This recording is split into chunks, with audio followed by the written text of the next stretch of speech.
Assalamualaikum warahmatullahi wabarakatuh. Alhamdulillah, segala puji bagi Allah yang telah memberikan kita nikmat iman dan Islam. Allahumma sholli ala Sayyidina Muhammad wa ala ali Sayyidina Muhammad. Kita sanjungkan kepada Rasulullah Sallallahu Alaihi Wasallam, keluarga, sahabat, dan semoga kita beserta anak turun kita dapat meneladani Rasulullah Sallallahu Alaihi Wasallam. Amin. Ibu-ibu Dharma Wanita Persatuan Kantor Kementerian Agama Kabupaten Kediri dan segenap pemirsa Cemara yang dirahmati Allah. Alhamdulillah, kita telah melaksanakan ibadah Ramadan dengan penuh konsisten, dan semoga setelah Ramadan meninggalkan kita tetap dapat melaksanakan ibadah secara konsisten.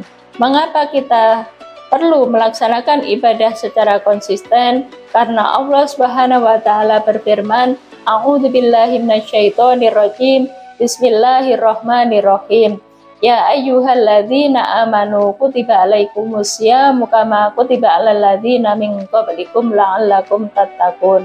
Wahai orang-orang yang beriman, telah diwajibkan kepadamu untuk berpuasa sebagaimana orang-orang sebelum kamu, agar kamu sekalian bertakwa.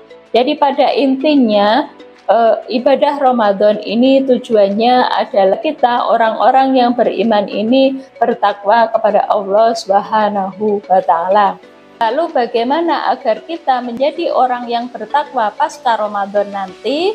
Maka caranya adalah dengan mengimplementasikan esensi puasa Ramadan dalam kehidupan sehari-hari.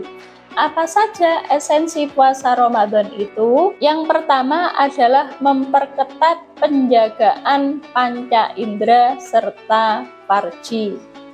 Maka amal ibadah yang dapat kita lakukan adalah meninggalkan makanan yang tidak dihalalkan. Jadi kita hanya makan dan minum yang dihalalkan oleh Allah, kemudian kita berkata yang baik, hanya mencium, melihat, dan mendengar yang dapat mendekatkan diri kepada Allah, serta konsisten meninggalkan zina. Esensi puasa yang kedua adalah membangun empati dan kepedulian sosial. Ketika puasa kita merasakan penderitaan kaum fakir, miskin, mereka merasakan lapar, haus, dahaga, tetapi mereka tidak tahu sampai kapan mereka akan dapat makan dan minum.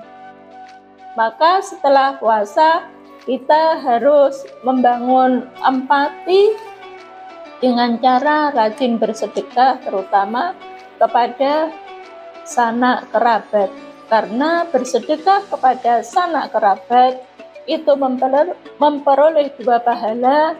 Pahala yang pertama adalah pahala sedekah, kemudian pahala yang kedua adalah pahala menyambung tali silaturahmi.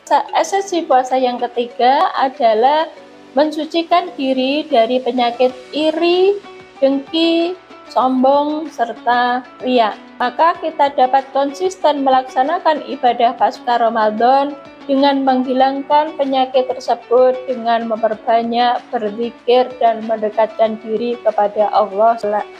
Esensi puasa yang keempat adalah menjaga kedisiplinan, mulai dari makan sahur hingga berbuka. Kita tetap disiplin untuk meninggalkan makan dan minum serta semua yang dilarang oleh Allah Subhanahu wa taala. Maka amal ibadah yang dapat kita laksanakan secara intensif pasca Ramadan adalah menjaga kedisiplinan di dalam beribadah dan bekerja. Esensi puasa yang kelima adalah puasa dapat meningkatkan kesehatan fisik dan mental. Dengan puasa, detoksifikasi tubuh dapat berjalan dengan baik. Dengan puasa dapat meningkatkan metabolisme tubuh serta kesehatan mental. Maka amal ibadah yang dapat konsisten kita laksanakan pasca Ramadan dengan mengamalkan hadis Rasulullah Sallallahu Alaihi Wasallam, Makanlah setelah lapar dan berhenti makan sebelum kenyang. Dan di samping itu kita juga banyak berzikir kepada Allah Subhanahu wa Ta'ala. Esensi puasa yang keenam adalah jalan untuk mendekatkan diri kepada Allah. Banyak berzikir, banyak tadarus, maka amal ibadah yang dapat intensif kita laksanakan pasca Ramadan nanti adalah juga banyak berzikir, banyak tadarus, dan meninggalkan semua yang dilarang Allah Subhanahu wa Ta'ala. Ibu-ibu Dharma Wanita Persatuan Kantor Kementerian Agama Kabupaten Kediri dan segenap pemirsa Cemara yang dirahmati Allah, itulah tadi beberapa amal ibadah yang dapat intensif kita laksanakan pasca Ramadan nanti agar kita menjadi orang yang bertakwa. Karena orang yang bertakwa sebagaimana Allah berfirman, A'udzubillahi minasyaitonirrajim, Bismillahirrahmanirrahim, Inna akramakum indallahi atqakum. Sesungguhnya orang yang paling mulia di sisi Allah adalah orang yang paling bertakwa di antara kamu. Billahi taufiq wal hidayah. Wassalamualaikum warahmatullahi wabarakatuh.